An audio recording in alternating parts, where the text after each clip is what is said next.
Polícia em ação. E está entrando no ar o nosso quadro Polícia em Ação. As ações da polícia em benefício da população. Polícia em ação.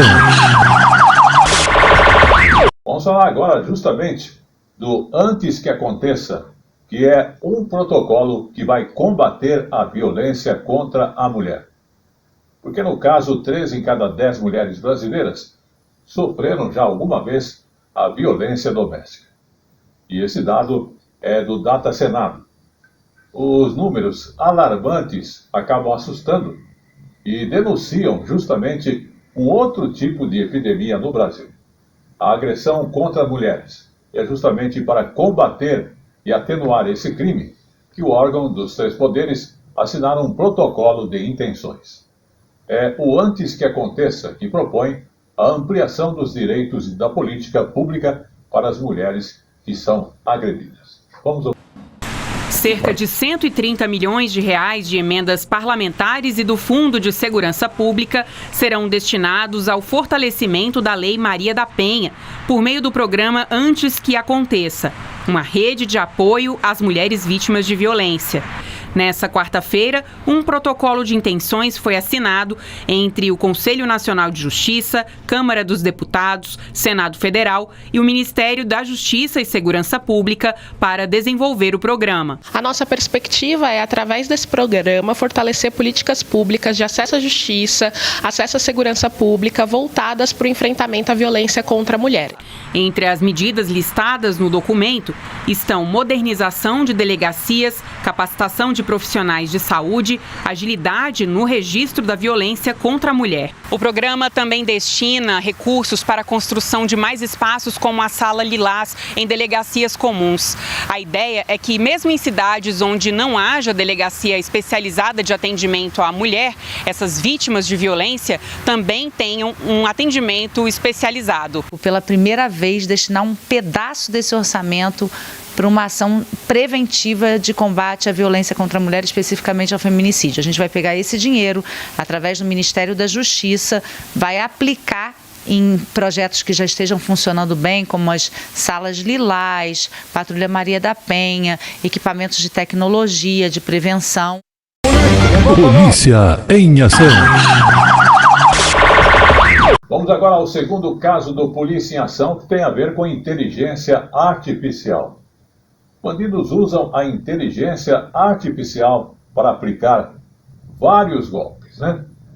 Outro tipo de crime que está crescendo no Brasil é justamente esse crime cibernético. O estelionato eletrônico aumentou em 65% entre 2021 e 2022, segundo o último Anuário Brasileiro de Segurança Pública. E golpistas estão usando até mesmo a inteligência artificial para aplicar golpes. Vamos observar os tipos, mas a necessidade de uma lei que realmente venha com força para combater esses golpes através da inteligência artificial. Quem poderia desconfiar de uma chamada de vídeo com rosto e voz de um familiar pedindo ajuda? Mesmo assim, a mãe de Hannah suspeitou que poderia ser golpe. Ligaram para ela de videochamada do WhatsApp, do aplicativo de WhatsApp, uma videochamada, pedindo R$600. E na imagem que aparecia no vídeo da videochamada, era eu. Era o meu rosto, era a minha voz, mas o que chamou mais atenção no início foi que a pessoa falou assim: "Oi, mãe". E eu não chamo a minha mãe de mãe, né? Nós temos um apelido carinhoso entre nós duas, e lá se vão mais de 30 anos chamando a pessoa de outro nome. Quando falou mãe, logo acendeu um gatilho nela. O golpista não soube responder perguntas básicas como o nome dos cachorros e do novo vizinho, o que livrou a mãe de Hannah do prejuízo. Mas nem sempre essas histórias têm final feliz. O crescimento dos crimes virtuais fez até a Receita Federal emitir um comunicado para evitar novas vítimas relacionadas a compras internacionais. Entre as orientações, a Receita alerta que nunca liga ou manda mensagem para cobrar pagamento para liberar mercadorias, que não recebe pagamento de impostos dos importados por meio de Pix, QR Code, cartão de crédito ou cartão de débito, e reforça que qualquer pagamento para a Receita Federal é realizado somente por DARF e que no caso de encomendas feitas pelos Correios, a emissão do boleto é feita pelo site ou app da própria empresa. Após a pandemia de Covid-19, há uma tendência de migração dos roubos no Brasil para furtos, estelionatos e golpes virtuais. Em relação aos crimes cibernéticos, segundo o último Anuário Brasileiro de Segurança Pública, entre os principais motivos do crescimento está o maior acesso da população à internet. A melhor ferramenta que se tem é a prevenção, porque as estatísticas não mentem. A gente tem um aumento vertiginoso desse tipo de crime e muitas vezes até há uma dificuldade de se alcançar aquelas pessoas que foram as responsáveis por perpetrar aquele crime, que são muitas vezes organizações criminosas propriamente ditas. Registre uma ocorrência policial, vá até a delegacia e informe esses pequenos golpes ou até mesmo os grandes golpes, porque a polícia precisa saber o que está acontecendo para que crie mecanismos de segurança, mecanismos de investigação e que o Estado possa criar políticas públicas de combate a esse tipo de crime. Polícia em ação. E vamos ao assunto seguinte, porque 65% das mulheres são estupradas dentro de casa. O Atlas da Violência, publicado inclusive na semana passada, traz um retrato dos crimes praticados contra as mulheres. Os números mostram que a violência sexual acaba atingindo crianças e adolescentes. A conclusão do estudo foi feita pelo IPEA, o Instituto de Pesquisa Econômicas Aplicadas, em parceria com o Fórum Brasileiro de Segurança Pública, e chegam justamente no momento em que a sociedade discute o projeto de lei do Congresso Nacional que prevê o dobro de pena para a mulher que fizer aborto, comparada com a pena máxima para o estuprador. Vamos aprofundar então esse assunto conversando com Juliana Martins, que é coordenadora do Instituto do Fórum Brasileiro de Segurança Pública, na sua entrevista para a TV Brasil. O estudo aponta que 65% das mulheres sofrem violência dentro de casa, enquanto 20% são vitimadas em outros espaços. O Atlas constatou que o tipo de violência doméstica varia conforme a idade da vítima. Se, no geral, a violência doméstica beira os 9% dos registros, na faixa etária das meninas de 10 a 14 anos passa de 49%.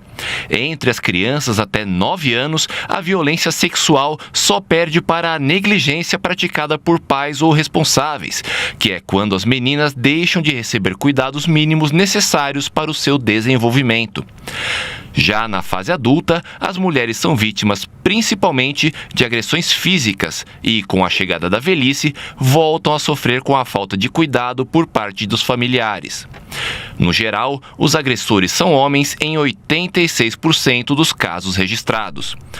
Outro estudo feito pelo IPEA no ano passado aponta que os números oficiais de estupros no Brasil não representam nem 10% do que de fato ocorre. A pesquisa estimou uma média de 822 mil estupros por ano no Brasil, um a cada 30 segundos. Na maioria das vezes, os estupradores são pais, padrastos e outros homens próximos ao núcleo familiar. E a grande maioria das vítimas é de crianças e de adolescentes. De fato, o retrato ele é bem assustador, né? São violências que acontecem principalmente dentro de casa e essas vítimas são crianças, né? Que têm como autores pessoas conhecidas e com algum parentesco, vínculo afetivo, inclusive, né?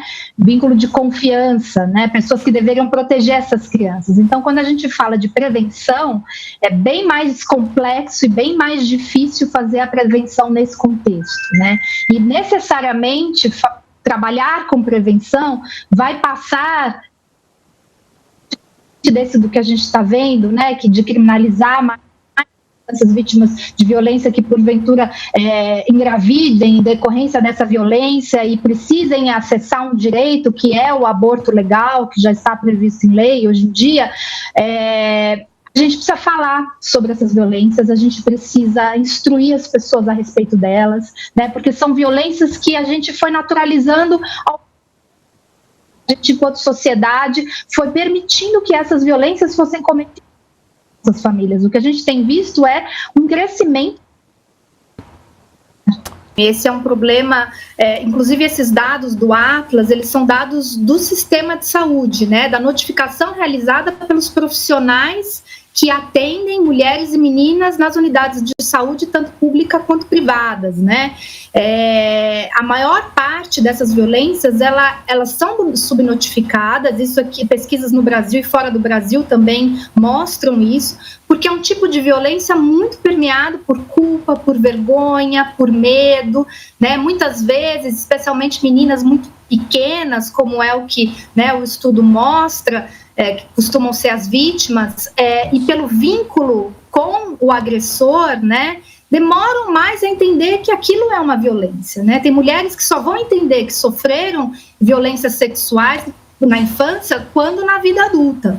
Exatamente, essa é uma das complexidades do fato de serem violências intrafamiliares, né? As mulheres sofrem violência em todas as faixas etárias, né? E os autores de violência, na maioria das vezes, como vem mostrando o Atlas da Violência, como o Fórum Brasileiro de Segurança Pública vem trazendo também nos anuários brasileiros que a gente publica todo ano, são pessoas conhecidas dessas vítimas, que têm medo de denunciar, que têm medo de falar que é vítima do filho, no caso das idosas, que é vítima da filha, muitas vezes não tem recursos para falar, são pessoas que acabam sendo, até por conta da violência que vem sofrendo com constância, com frequência, isoladas de outros grupos sociais que possam apoiá-las, que possam orientá-las, cuidá-las, né? Então, a gente precisa, de fato, estar muito atento para o que está acontecendo dentro das nossas casas, das casas dos nossos familiares, dos nossos amigos, vizinhos, né? Um pouco nesse sentido de ajudar a alertar sobre essas violências e como procurar ajuda para a maior parte dos países que enfrentam a violência contra meninas e mulheres, né? A gente viu na pandemia, que não só aqui, mas em outros países também, o desafio de meninas e mulheres estarem confinadas com seus agressores, e a gente vê, obviamente, ações pontuais, iniciativas circunscritas a unidades de saúde ou unidades mesmo de delegacias que capacitam melhor os seus profissionais para acolherem, para ouvirem, né, para usarem o que a gente chama de uma lente de gênero, para não julgar as vítimas, para não revitimizá-las, né, mas isso ainda assim, isoladamente, não traz o efeito que a gente precisa, né, que é de fato ter uma rede de proteção potente, articulada, né, e muito bem capacitada para cuidar e encaminhar esses casos, né, para que a gente possa informar os agentes de saúde nesse sentido,